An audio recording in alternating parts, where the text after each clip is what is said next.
Hello दोस्तों, नमस्कार। जयराम जी। इस वीडियो में हम आपको बताने जा रहे हैं, ये वीडियो आपके लिए बहुत ही अच्छा होने जा रहा है।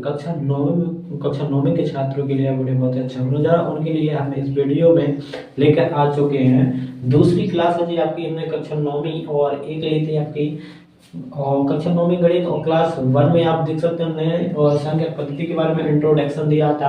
उसमें हमने बताया था आपको पूर्ण संख्या पद्धति कितने प्रकार की होती है, उसमें बताया था संख्या के बारे में। और हमने उसमें संख्या बस बताई थी आपको कितनी होती है, बताएंगे ना, पूर्ण संख्या, प्राकृत संख्या, पूर्णांक, परिमेय, अपरिमेय, वास्तविक। तो इन संख्याओं के बारे में आज हम इस वीडियो में जानेंगे और क्लास दो में इसमें जानेंगे। क्लास वन हमने डाल चुके हैं, उसमें आपको हमने बताया था, उसमें हमने आपको बताया था कि संख्या क्या है और आपको हम अपनी स्क्रीन में बता रहे हैं कि परिभाषा लिखवा रहे हैं और आपको उनके बारे में समझाएंगे। ठीक है, तो दोस्तों वीडियो पूरा देखें, लास्ट तक देखें और आपके लिए वीडियो बहुत ही अच्छा होने जा रहा है। तो जो विद्यार्थी नौवीं में पढ़ने वाले मतलब आने वाले हैं तो वो वीडियो जरूर देखें, और जो आठवीं से लेकर के नौवीं में आने वाले हैं वो जरूर देखें, क्योंकि अभी तो नौवीं के पेपर चल रहे हैं, मासिक के हो रहे हैं। तो ठीक है ना, ठीक, वीडियो पूरा देख कर ही जाना। ठीक है, वीडियो देख रहा है तो पूरा ही देखें। यहाँ पर हमने आपको बताया था पूर्ण संख्या। तो पूर्ण संख्या कैसी है? ऐसी संख्या होती है पूर्ण संख्या, इसके नाम से ही स्पष्ट है, पूर्ण मतलब पूरी है, पूर्ण। तो पूर्ण लगा तो ऐसी संख्या है, कैसी? ऐसी संख्या है, ऐसी संख्याएं, ऐसी संख्याएं हैं जो पूर्ण मतलब पूर्ण सो जीरो का पूर्ण। तो ऐसी संख्या है जो जीरो से प्रारंभ होकर अनंत तक चली जाती हैं, अनंत तक चली जाती हैं, उन्हें पूर्ण संख्या कहते हैं। उन्हें पूर्ण संख्या कहते हैं। ठीक है, कैसी संख्या? ऐसी संख्या जो जीरो से प्रारंभ हो, मतलब जीरो से जो ऐसी संख्या, जैसे हम बताए थे संख्या रेखा में देख ले, पूर्ण ऐसी संख्या जैसे जीरो से चालू हो रही, एक तो जीरो से चालू हो रही, 1 2 3 4 5 6 7 8 9 10 11, ऐसी बहुत सी अनंत तक चली है भैया। अनंत तक पहुंचेगी तो जीरो से लेकर अनंत तक जो संख्या जा रही जी आपकी पूर्ण संख्या। इसमें अगर आपसे इससे पूर्ण संख्या से क्वेश्चन पूछा जाता है सबसे छोटी पूर्ण संख्या, तो यहाँ सबसे बड़ी हो गई पूर्ण संख्या, सबसे छोटी आपसे पूछे तो छोटी कहा, सबसे छोटी कहा है जीरो। यहाँ पर सबसे छोटी पूर्ण संख्या कौन सी है? जीरो।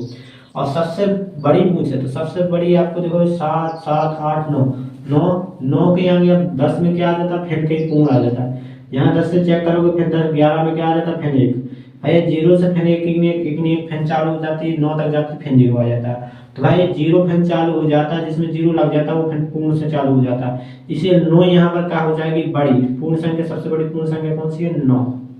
9 ही तक है, 1 2 3 4 5 6 7 8 9 10, यहाँ तक है पूरे एक से जीरो से लेकर गिनती 10 तक गिनती 10 अंक है जी। और इन्हीं से फिर आप गिनती बढ़ती जाती है। मेन तो जी आपके 0 1 2 3 4 5 6 7 8 9 तक है जी। फिर एक फिर आपको जीरो से चालू हो जाते हैं, 0 1 2 ऐसे चालू फिर हो जाते हैं। ठीक, तो ये यहाँ पर सबसे छोटी कहते हैं जीरो और सबसे बड़ी आपकी 9 हो जाएगी। ठीक, इनसे ये दो क्वेश्चन पूछे जाते हो। इनके बीच में पूछे, आपसे पूछे 2 और 5 के बीच में कितनी पूर्ण संख्या है? 2 व 5 के बीच कितनी पूर्ण संख्या? 2 5 के बीच में कितनी पूर्ण संख्या पूछते हैं? तो 2 5 के बीच में कितनी? ये जी देख रहे हैं आप कितनी है? 3 और 4, मतलब 2 पूर्ण संख्या। ऐसे क्वेश्चन पूछे जाते हैं, तो ध्यान देना है। यहाँ पर एग्जाम्पल के तौर पर लिख सकते हैं आप लोग, कैसे? जैसे ही मैं लिख दूँ जीरो से चालू के 1 2 3 4 5 डॉट डॉट डॉट डॉट कहाँ लो अनंत तक, हमने जो अनंत का चिन्ह बनाया। ठीक है, हो गया।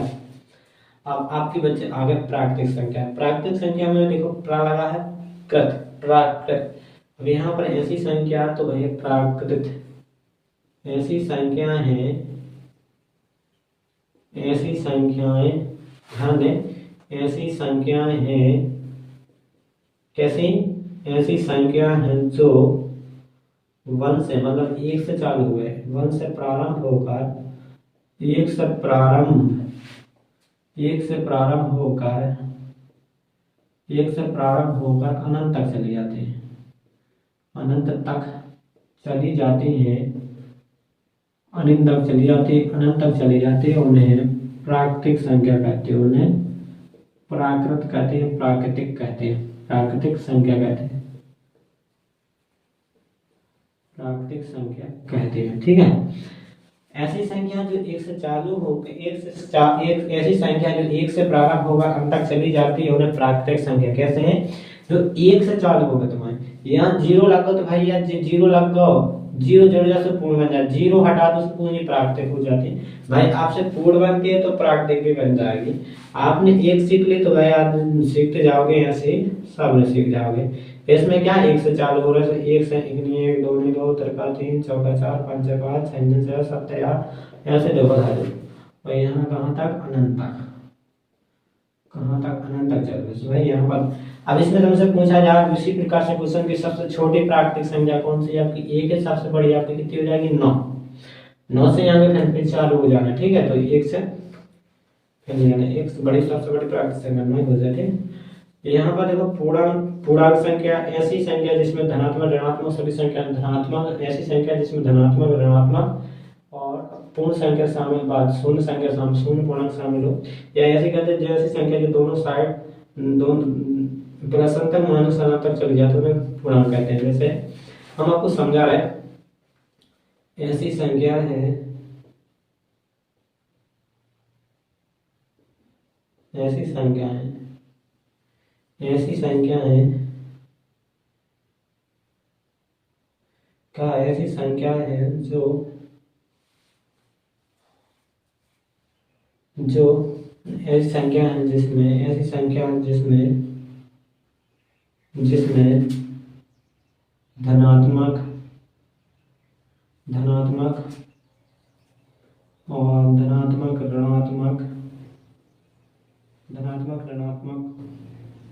तथा शून्य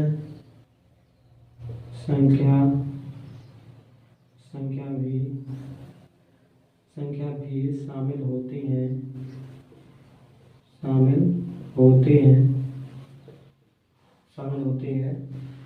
उन्हें क्या कहते हैं? पूर्णांक कहते हैं। उन्हें पूर्णांक कहते हैं। भैया वैसे भी आप देख सकते हो इसमें पूर्णांक में आपकी पूर्ण संख्या भी प्राकृतिक संख्या भी शामिल हो जाती है। वैसे हमने धनात्मक बोला था, धनात्मक में क्या आ जाता? सब आ जाता। धनात्मक में जीरो से जीरो नहीं है, एक से लेके सब धनात्मक, जीरो तो प्लस में भी आएगा माइनस में आएगा। जीरो धनात्मक भी, धनात्मक उसका कोई का नहीं होता, वो तो प्लस का भी नहीं होता माइनस का भी, उसमें कोई फर्क नहीं पड़ता, ना माइनस का ना प्लस का, वो जीरो से जीरो। ठीक है, इसमें आपने धनात्मक बोला तो पूरी एक से लेकर पूरी संख्या प्लस की पूरी है। ऋणात्मक बोला तो ऋणात्मक आपकी पूरी माइनस वाली संख्या, जितनी जिनमें माइनस लगा होता है, -1 -2 -3, जिनमें माइनस लगा उन्हें ऋणात्मक संख्या कहते हैं। और तथा शून्य तथा जीरो भी शामिल हो उन्हें क्या कहते हैं? अपन पूर्ण संख्या, पूर्णांक कहते हैं। कैसे? पूर्ण संख्या कहते हैं, पूर्णांक कहते हैं, बहुत दो एक ही बात है। यहाँ पर संख्या और लिख देना, छूट गया तो लिख देना, जैसे हमने यहाँ पर शॉर्ट में लिख दिया संख्या। ठीक है, तो जी आपके पूर्णांक होगा। इसके लिए आपको देखना होगा, इसके लिए आपको संख्या रेखा पे हम समझा सकते हैं। ठीक है, तो एक जैसे हमने संख्या रेखा बना दी, इसके बीच में हमने जीरो ले लिया, ना यहाँ पर माइनस ले लिया, -2 -3 -4 और 1 2 3 4 5 और ना है अनंत प्लस का, ना अनंत माइनस का। भाई आपने जो पढ़े होंगे, आपने जो 7वीं 8वीं में बहुत पढ़ी है, जो 7वीं 8वीं तो है ही, और 7वीं ये पक्का है, 8वीं में पढ़नी है, पढ़नी संख्या थी। 7वीं आपने पढ़ा होगा ये पूर्णांक में ऐसी संख्या सामने माइनस की संख्या, देखो माइनस की दिख रही, जीरो भी दिख रहा आपको, प्राकृतिक संख्या भी दिख रही। ठीक है, आप देखो तो आप ऐसे भी कह सकते हो, ऐसी संख्या जो पूर्ण और ऋणात्मक संख्या से मिलकर बनती हैं उन्हें क्या कहते हैं? पूर्णांक कहते हैं। अब इसमें यहाँ जीरो से लेकर ये अपना पूर्णांक संख्या हो जाती है, ना माइनस की संख्या होती है, कैसे भी कह सकते हैं। ठीक है, जैसे आपको बनाना हो उसकी बना सकते हो। जब कितने पूर्णांक है? सब पूर्णांक है। और वैसे अब आपको परिमेय संख्या की परिभाषा बताएं तो यहाँ पे देखें, आप किसमें देखें परिमेय संख्या, तो परिमेय संख्या ऐसी संख्या है, ऐसी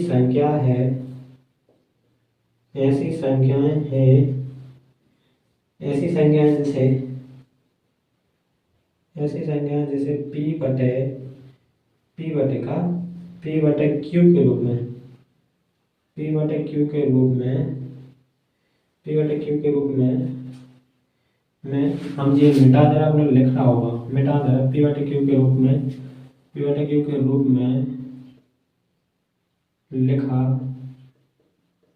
जा सकता है, पी बटे क्यू के रूप में लिखा जा सकता है। ऐसी संख्या है जिसे पी बटे क्यू के रूप में लिखा जा सकता है तथा पी और क्यू का पूर्णांक है, पी हुआ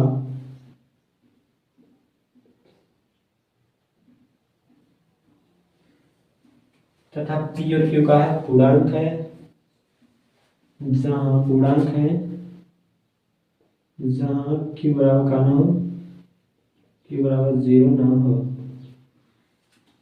ठीक है, ऐसी संख्या है जिसे पी बटे क्यू के रूप में लिखा जा सकता है। तो तथा पी क्यू का पूर्णांक है, पी और क्यू पूर्णांक है जहां क्यू बराबर का ना हो, 0 ना हो। जहां का क्यू बराबर 0 ना होना चाहिए। तो ऐसी संख्याएं कौन सी हैं? परमेय संख्या कहलाती है। ऐसी संख्याएं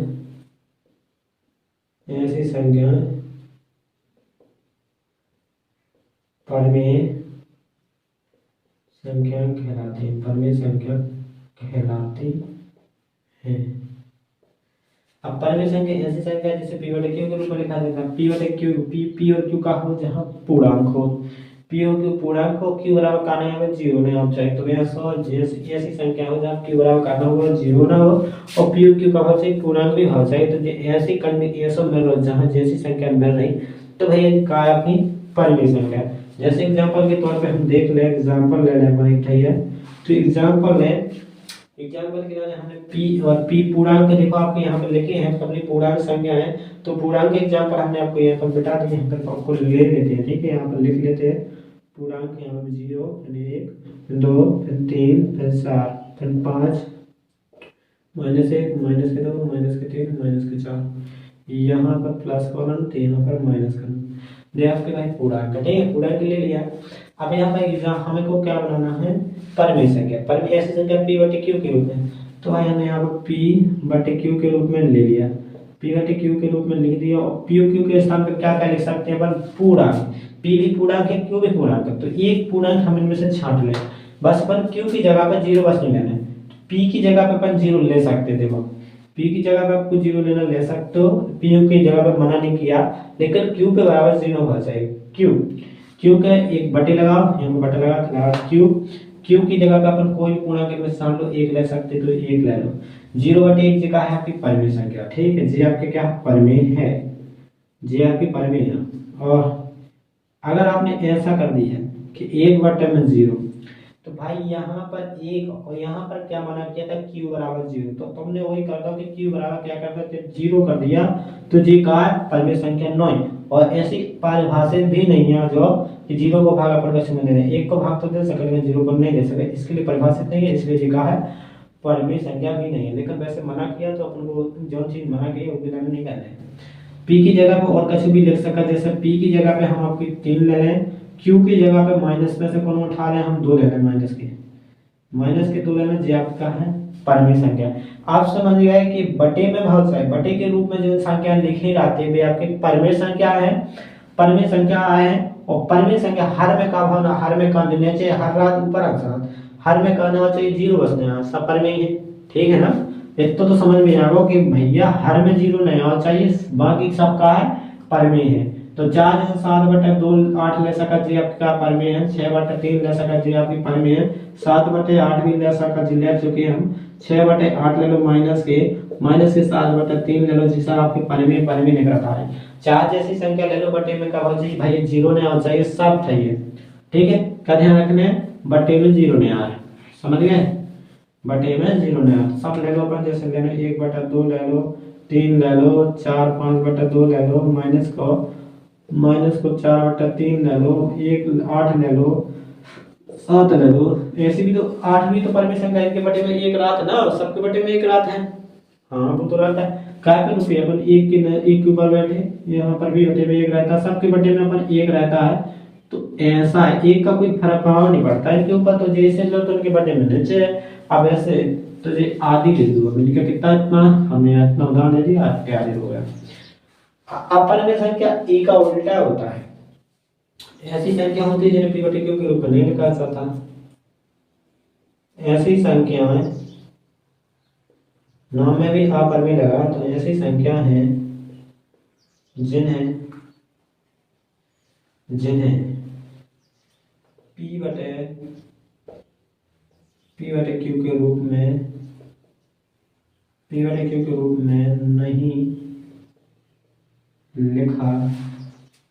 नहीं लिखा जाता है तथा क्यू बराबर का ना हो चाहिए, 0 ना हो। ऐसी संख्या है,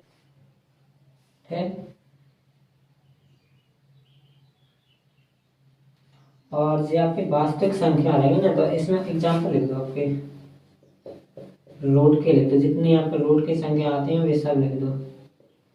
2 रूट के 2, 3, आपका 3 रूट के 5/7, ऐसी 4 जगह से ले लो। बटे में आपको 1 बटा रूट भी कर सके, 1 बटा 2 रूट भी कर सकता, रूट के 5 बटा रूट के क्या कर सका, रूट के 3 भी कर सका। ये सब आपके क्या है, अपर में संख्या है। क्या अपर में, इनमें रूट लगा, जितनी भी रूट वाली संख्या सब अपर में होती है। इन्हें पी बटे क्यू के रूप में नहीं लिख सके। तब मैंने कैसे इनको दशमलव पे रखा है, अशांत हो, अशांत होने अपन जिनका दशमलव पे रखा है, अशांत होने अपन पी बटे क्यू के रूप में नहीं लिख सकते, व्यक्त नहीं कर सकते। इन्हें पी बटे क्यू के रूप में व्यक्त नहीं किया जा सकता। इनका दशमलव प्रसार कितना है, अशांत होता है। जितने का रूट लगा है सब का दशमलव प्रसार क्या है, अशांत होता है। अशांत होता है। ठीक है। तो और वास्तविक संख्या आप क्या है, वास्तविक संख्या की परिभाषा आपको बताने की जरूरत नहीं है। परमेय और अपरमेय को मिला दो, परमेय और अपरमेय संख्या मिला दो तो क्या बन जाती है दोस्तों, आपकी वास्तविक संख्या मिल जाती है। क्या ऐसे में लिख सकते हो, परमेय प्लस में अपरमेय, इन दो संख्याओं से मिलकर क्या बना, वास्तविक संख्या। तो आप समझ गए, जो कि परमेय और अपरमेय दोनों नाम मिला दें तो क्या बन जाए, वास्तविक संख्या बन जाए। तो दोस्तों अगर वीडियो पसंद आए तो लाइक करें, कमेंट में बताना कैसा लगा वीडियो।